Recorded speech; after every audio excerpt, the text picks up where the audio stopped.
میں بدنام گلیوں کی طوائف تھی۔ یہاں کا رواج تھا جو طوائف پیٹ سے ہوتی اسے پورے 9 ماہ قید میں رکھا جاتا۔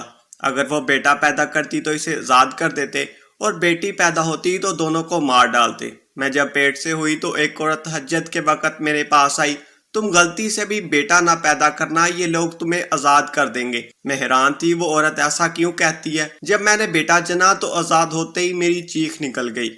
میں نے ہوش سنبھالا تو اپنے آپ کو ان گلیوں میں پایا جہاں کے بارے میں شریف اور عزت دار لوگ باتیں کرنا بھی پسند نہیں کرتے۔ میرا اصلی نام کیا تھا مجھے یہ معلوم نہ تھا۔ ہر کوئی اپنے من سے پسند سے نام پکار لیتا۔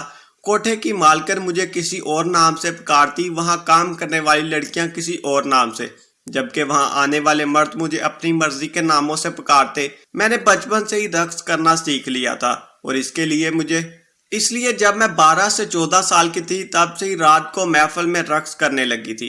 نہ جانے کتنے ہی لوگ میرے رقص کے دیوانے تھے۔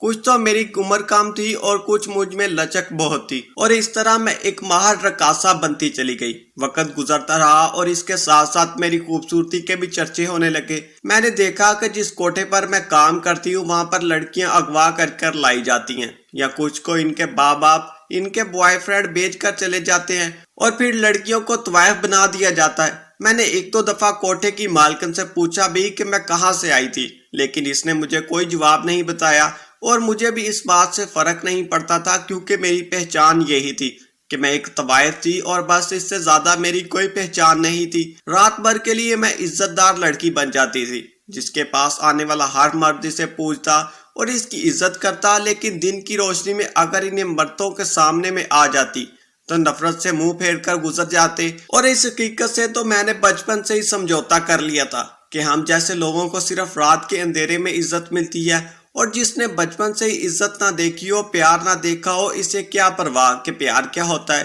اس لیے ہمیں رات کے اندھیرے میں ملنے والی عزت لگتی اور وہ پیار ہی لگتا تھا۔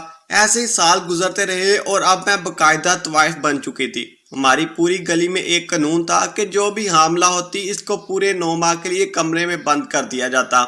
ایسا نہیں تھا کہ وہ باہر نکل نہیں سکتی تھی، اگر کوئی ضرورت ہو یا باہر نکلتی اس سے زیادہ کمرے سے باہر بھی نہیں آ سکتی تھی۔ اور پھر اگر وہ طوائف بیٹی پیدا کرتی تو ان دونوں کو مار دیا جاتا، اور اگر وہ بیٹا پیدا کرتی تو اس طوائف کو بیٹے کے ساتھ اس وقت گلی سے نکال دیا جاتا۔ مجھے ہمیشہ اس قانون سے بہت عجیب لگتا تھا کہ بھلا بیٹی ہونے پر یہ دونوں کو مار کیوں دیتے ہیں۔ بیٹی ہونا تو ہمارے دندے میں زیادہ نفع بخش کام ہوتا ہے، کیونکہ وہی بیٹی اگلے 15 سال گزرنے کے بعد آمدنی کا ذریعہ بن جاتی ہے۔ جب بیٹا پیدا ہونے پر تو وہ پہلے والی طوائف سے بھی ہاتھ دھو بیٹھتے ہیں اور بیٹے کے ساتھ اسے بھی نکال دیتے ہیں، جبکہ مجھے تو یہ بات سمجھ نہیں آئی۔ جو بھی مجھ سے بڑی تھی یا زیادہ عمر کی خواتین تھی، اگر ان سے پوچھتی تو وہ کہتی کہ اس قانون کو ہم نے نہیں بنایا، لیکن ہم اس کی توڑ نہیں سکتے، یہ قانون ایسے ہی چلا آ رہا ہے، بس تم بچ کر رہنا، کہیں حاملہ نہ ہو جاؤ۔ میں سال بھر میں تھی جب میں حاملہ ہو گئی، اور پھر قانون کے مطابق ہمارے ہی کوٹھے میں مجھے کمرے میں بند کر دیا گیا۔ مجھے ضرورت کے تحت باہر نکلنے کی اجازت تھی، لیکن بلا ضرورت کمرے سے نہیں نکل سکتی تھی، اور گھر سے تو بالکل نہیں نکلنے دیا جاتا۔ میں بس کبھی کبھار تھوڑی دیر کے لیے کمرے سے باہر جا کر گھوم پھر آتی، کیونکہ مجھے کھانا کمرے میں دیا جاتا اور کمرے کے ساتھ ہی واش روم بھی تھا۔ ایسا نہیں تھا کہ میرے پاس کسی کو آنے جانے کی اجازت نہیں تھی۔ کوٹھے پر موجود لڑکیاں یا کوئی بھی میرے کمرے میں آ سکتا تھا، لیکن میں باہر نہیں جا سکتی تھی، اس لیے اکثر وہاں پر موجود لڑکیاں میرے کمرے میں آ کر بیٹھی رہتی اور مجھ سے بات چیت کرتی، کیونکہ میری سب سے بہت اچھی دوستی تھی، کیونکہ میں نے ہوش اس جگہ پر سنبھالا تھا، اور ان میں سے کتنی ہی لڑکیاں تھیں جو میرے سامنے لائی گئی تھی، اور اس وقت میں ان کا سہارا بنی تھی، اور آپ سب کو ہی معلوم تھا کہ میرے پاس بہت کم ہے۔ اگر تم میری بیٹی پیدا ہوئی تو مجھے جان سے مار دیا جائے گا، اور اگر بیٹا پیدا ہوا تو یہاں سے نکال دیا جائے گا۔ اس لیے جو بھی وقت تھا یہی تھا وہ ہمارے ساتھ گزارنا چاہتی تھی، اور یہ ساری باتیں میرے دماغ میں بھی تھیں، اس لیے میں زیادہ ٹائم ان کے ساتھ ہی رہتی۔ مجھے یہاں پر رہتے ہوئے ابھی کچھ ہی ماہ ہوئے کہ ایک دن صبح تہجد کے وقت ایک عورت میرے کمرے میں داخل ہوئی۔ کیونکہ میرے کمرے میں آنے پر کسی کو پابندی نہیں تھی، اس لیے میرے کمرے کا دروازہ ہر وقت کھلا رہتا، اور یہ وہ وقت تھا جب ہمارے کوٹھے کی تمام عورتیں اپنے کاموں سے فارغ ہو کر اپنے اپنے کمروں میں جاتی تھی، اور ساری رات داد و عائش دینے والے مرد اپنے گھروں کی راہ لیتے، اور یہ وقت بھی خاصی گہما گہمی کا ہوتا تھا۔ مرد واپس جا رہے ہوتے تھے اور عورتیں ساری رات کی تھکی ہاری اپنے زیور خانے اتار کر کمرے کا سوچ رہی ہوتی تھی۔ اس وقت عورت کا میرے کمرے میں آنا حیرت کا باعث تھا، کیونکہ وہ عورت ہمارے کوٹھے سے تعلق بھی نہیں رکھتی تھی۔ پہلی بات تو یہ تھی کہ عزت دار عورتیں ان بدنام گلیوں میں آتی ہی نہیں تھی، اور ادھر مجبوری کے تحت آتی تو دن کی روشنی میں آتی۔ رات کو یہاں آنے کی کسی کی ہمت نہیں ہوتی تھی، جبکہ وہ عورت اس وقت یہاں کیا کر رہی تھی۔ لیکن میں نے جب اس عورت سے پوچھا کہ تم کون ہو اور یہاں کیوں آئی ہو، تو اس نے کہا کہ تم اس بات کو چھوڑو کہ میں کون ہوں اور یہاں کیوں اور کیسے آئی، بس خدا سے یہ دعا کرو کہ خدا تمہیں بیٹا نہ دے۔ اگر تمہیں بیٹا ہوا تو تم یہاں سے آزاد کر دی جاؤ گی۔ میں نے کہا کہ یہ تو اچھی بات ہے کہ اگر بیٹا ہوا تو میں آزاد ہو جاؤں گی، اس سے کم یہ تو ہوگا کہ میں زندہ رہوں گی اور اپنے بیٹے کی اچھی تربیت کر سکوں گی۔ لیکن اگر بیٹی ہوئی تو مجھے اور میری بیٹی دونوں کو مار دیا جائے گا۔ لیکن وہ کسی صورت بھی میری بات ماننے کو تیار نہیں تھی۔ اس نے مجھے یہی کہا کہ بس دعا کرو تمہیں بیٹا نہ ہو، اور جس طرح منہ چھپا کر خاموشی سے آئی ویسے ہی نکل کر کمرے سے چلی گئی۔ اور اس وقت مجھے باہر نکلنا سختی سے منع تھا کہ کہیں کسی آتے جاتے مرد کی نظر مجھ پر نہ پڑ جائے، اس لیے میں تو باہر نکل نہیں سکتی تھی۔ اس لیے خاموش ہو گئی۔ مجھے لگا کہ اس عورت سے مجھے پوچھنا چاہیے کہ یہ بات کیوں کہہ رہی ہے، جبکہ اس عورت کو پہلے تو میں نے کبھی نہیں دیکھا۔ میں سالوں سے اس جگہ پر رہ رہی تھی، لیکن جس طرح وہ عورت خاموشی سے آئی سی ویسے ہی جا چکی تھی جیسے کوئی خواب ہو، اس لیے اس بات کو بھول گئی اور میں نے کسی سے بھی اس بات کا ذکر نہیں کیا۔ لیکن کچھ ہی دنوں بعد وہ عورت پھر سے تہجد کے وقت میرے کمرے میں آئی اور اس نے کہا کہ تم نے میری بات کو سیریس نہیں لیا ہے۔ میں تمہیں پھر سے کہہ رہی ہوں کہ دعا کرو بیٹا پیدا مت ہو، اور میں تمہیں بار بار سمجھا رہی ہوں کہ کسی صورت بھی بیٹا پیدا نہیں کرنا۔ مجھے اس کی بات پر حیرت ہوئی کہ کیا وہ پاگل ہے؟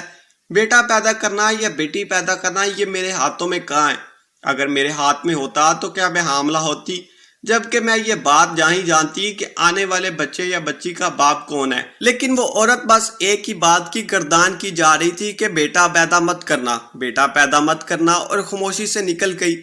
میں نے اس سے بہت سوال کیے کہ وہ کہاں سے آئی ہے اور کیوں آئی ہے اور بیٹا پیدا کرنے سے کیا ہوگا، لیکن وہ میری کسی بات کا جواب نہیں دے رہی تھی۔ جب اس عورت پر غور کیا کہ وہ بھی تھی رات کے وقت آتی ہے، تو اس کا مطلب تھا کہ سارے راستے معلوم تھے۔ اس لیے مجھے لگا کہ شاید کبھی وہ بھی ان گلیوں میں رہتی ہوگی، اسی لیے اسے سارے راستے معلوم ہیں، اور شاید اس کا بیٹا ہوگا اسی لیے وہ ان گلیوں سے نکل گئی ہوگی۔ یہ تو اچھی بات ہے نا کہ وہ بدنام گلی سے نکل گئی، پھر تو ایسا کیوں کہہ رہی ہے؟ اب تو یہ سلسلہ چل نکلا تھا۔ وہ عورت ہر 3-4 دن کے بعد ایسے ہی تہجد کے وقت چھپ کر میرے کمرے میں آتی اور ایک ہی بات کرتی کہ بیٹا پیدا مت کرنا، اور جس طرح خاموشی سے آتی ویسے ہی نکل جاتی۔ میں نے تو اب اس بات پر سوچنا چھوڑ دیا تھا، لیکن کمرے میں اکیلی ہوتی تھی تو خیال اسی عورت پر جاتا، اور جب بھی دھیان جاتا تو میرا دل نہیں کرتا کہ میں بیٹا پیدا ہونے کی دعا کروں۔ میں دل سے چاہتی کہ مجھے بیٹا پیدا ہو، ایسا کم سے کم میں زندہ رہوں گی۔ میں نے اس عورت کے بارے میں کسی سے کوئی بات نہیں کی، اور ویسے بھی وقت گزرتا جا رہا تھا، اور میری وہ دوستیں جن سے میرا بہت اچھا تعلق تھا، اچھے بہنوں جیسا تعلق، وہ سب بہت اداس ہو رہی تھی۔ ان کی ایک ہی کوشش تھی کہ زیادہ سے زیادہ وقت میرے ساتھ گزارے۔ سب سے بڑی بات یہ ہے کہ اس کوٹھے کی مالکم بھی اداس تھی، کیونکہ اس کے ساتھ میری بہت بنتی تھی، کیونکہ میں نے کبھی بھی اسے تنگ نہیں کیا تھا، اس لیے وہ مجھ سے بہت زیادہ پیار کرتی۔ لیکن وہ بھی جانتی تھی کہ میرے پاس وقت کم ہے، اور جیسے ہی میری ڈیلیوری ہو گئی یا تو مجھے یہ دنیا چھوڑنی پڑے گی اور یا پھر یہ گلیاں، اور میں کبھی بھی مل نہیں سکوں گی۔ لیکن گزرتے وقت کو کوئی نہیں روک سکتا، وقت کا کام ہے گزرنا، اور وہ ویسے ہی گزر رہا تھا۔ ہر گزرتا دن مجھے ان سے دور لیتا جا رہا تھا، اور ان گلیوں سے میرا بچپن، لڑکپن اور جوانی بھی گزری تھی، اور ان گلیوں کے علاوہ میں نے دنیا دیکھی ہی نہیں تھی۔ مجھے ان گلیوں سے جانا تھا۔ اب مجھے اس عورت کی بات کسی حد تک ٹھیک لگنے لگی، لیکن اگر مجھے بیٹا پیدا ہوا تو میں بیٹا لے کر کہاں جاؤں گی؟ میں تو یہاں کسی کو جانتی تک نہیں، اور دوسری بات یہ ہے کہ بیٹی ہوئی تو مجھے مار دیا جائے گا۔ جب آگے کنواں پیچھے کھائی والا حساب تھا، اور یہی سوچ اور فکر نے مجھے زیادہ بیمار کر دیا۔ آخرکار وہ وقت بھی آ گیا جب میرے مستقبل کی زندگی کا فیصلہ ہونا تھا، اور اللہ نے مجھے بیٹے سے نوازا۔ بیٹا پیدا ہونے کی خوشی مجھے بہت تھی، اس لیے کہ میں اب زندہ رہوں گی۔ بیٹا بھی بہت خوبصورت تھا۔ بیٹا پیدا ہونے کے بعد کوٹھے کی مالکن نے مجھے کہا کہ تمہیں یہاں سے جانا ہوگا، اور یہ بات تو مجھے پہلے سے ہی معلوم تھی، لیکن پھر میں نے ان سے درخواست کی کہ صرف آج کی رات مجھے یہاں رہنے دیں۔ کیونکہ میں سب سے ملنا چاہتی ہوں، سب کے ساتھ وقت گزارنا چاہتی ہوں۔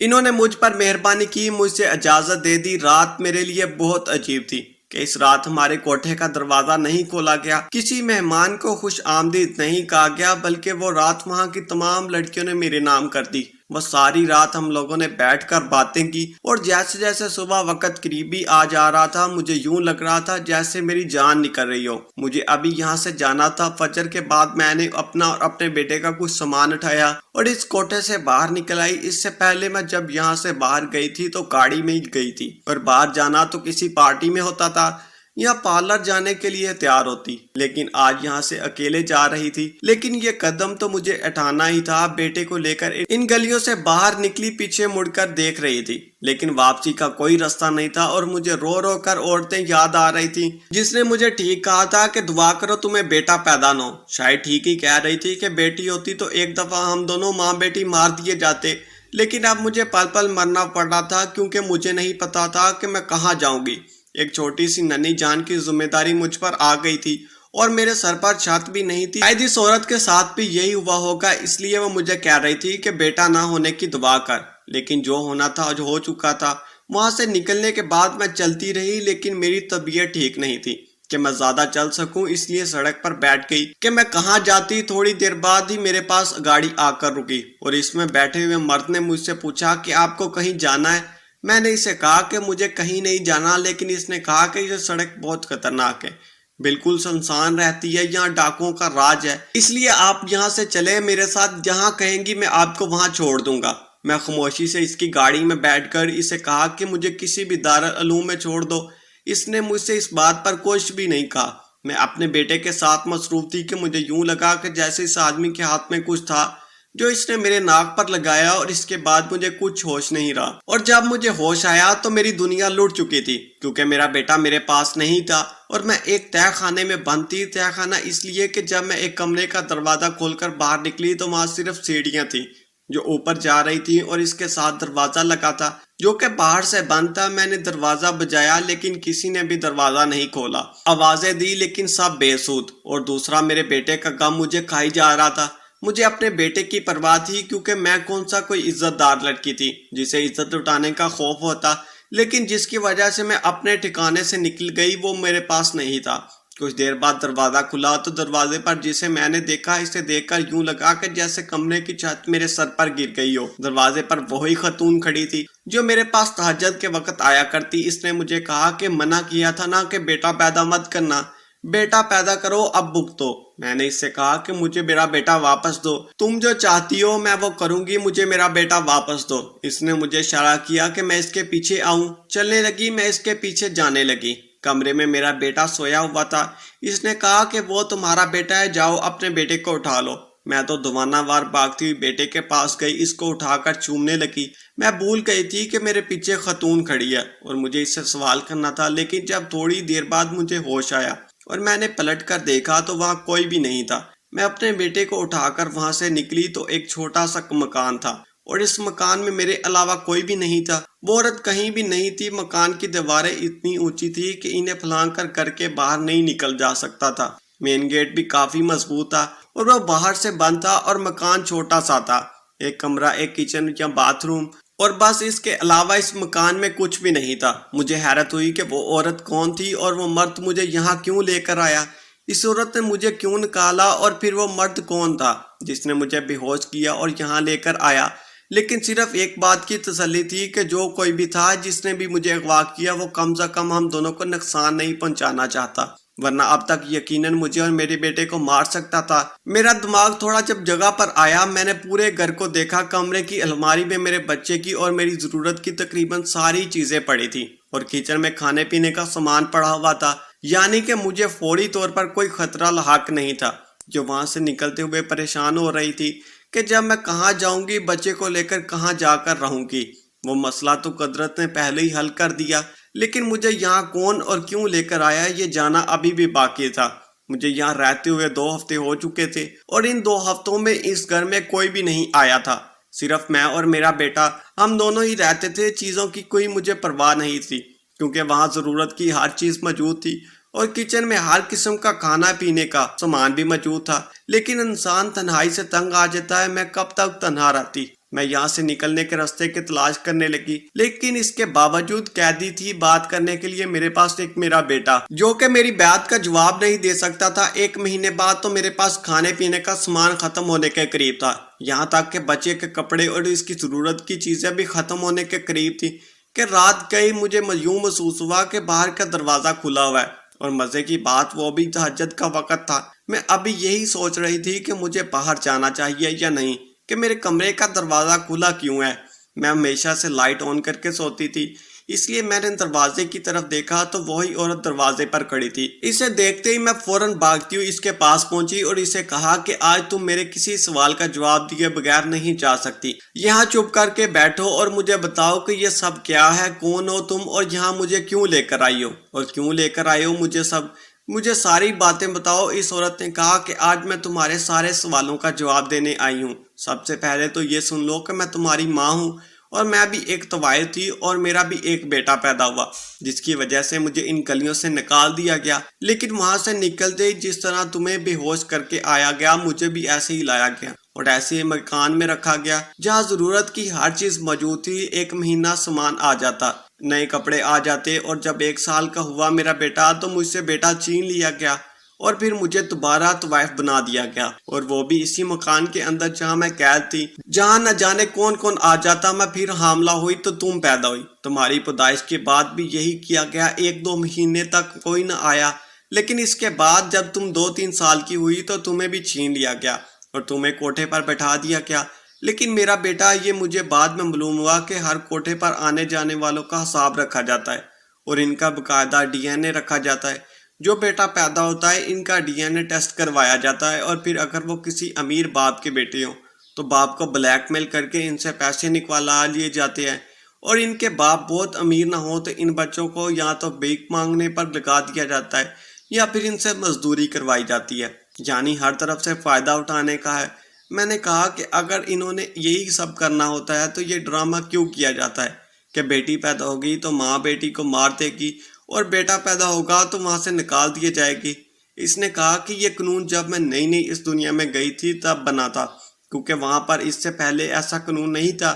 جس عورت کی بیٹی ہوتی اسے بھی وہاں طوائف بنایا جاتا، لیکن ایک باپ نے اپنی سگی بیٹی جو کہ طوائف بن چکی تھی اس کے ساتھ رات گزار لی تھی، کبھی کوئی بھائی اپنی بہن کے ساتھ تو کبھی بیٹا ماں کے ساتھ، اور بعد میں یہ قانون بنایا گیا۔ اور تمہیں ایک بات بتاؤں کہ آج تک وہاں پر جن عورتوں کو قید کیا جاتا ہے ان میں سے کسی کی بیٹی پیدا نہیں، سب کے بیٹے پیدا ہوتے ہیں، اور ان کو جب وہاں سے نکال دیا جاتا ہے ان کے بعد ان کے ساتھ بھی یہی ہوتا ہے جو تمہارے ساتھ ہوا، جو میرے ساتھ ہوا۔ لیکن ماں نے خود ہی مجھے کہا کہ تمہارے ساتھ وہ نہیں ہوگا جو میرے ساتھ ہوا ہے۔ میں کیونکہ بوڑھی ہو گئی ہوں اس لیے مجھے آنے جانے کی ہر جگہ آزادی ہے، میں تمہیں عزت دے سکتی ہوں، یہاں سے نکال کر ایک بستی میں پہنچا دوں گی، وہاں تمہیں خود ہی اپنے لیے کام ڈھونڈنا ہوگا اور اپنے بیٹے کی پرورش کرنی ہوگی۔ مجھے یہ بات منظور تھی، اس لیے ماں کی مدد سے وہاں سے بھاگ گئی اور غریبوں کی بستی میں غریب عورت بن کر رہنے لگی۔ میں جس کے حسن کے کبھی چرچے ہوتے تھے اب لوگوں کے گھروں میں کام کرتی تھی اور بیٹے کو پالتی تھی، کیونکہ نہ ہی میں کوئی نئی طوائف جنم دینا چاہتی تھی اور نہ ہی اپنے بیٹے کو بھیک مانگنے پر مجبور کرنا چاہتی تھی۔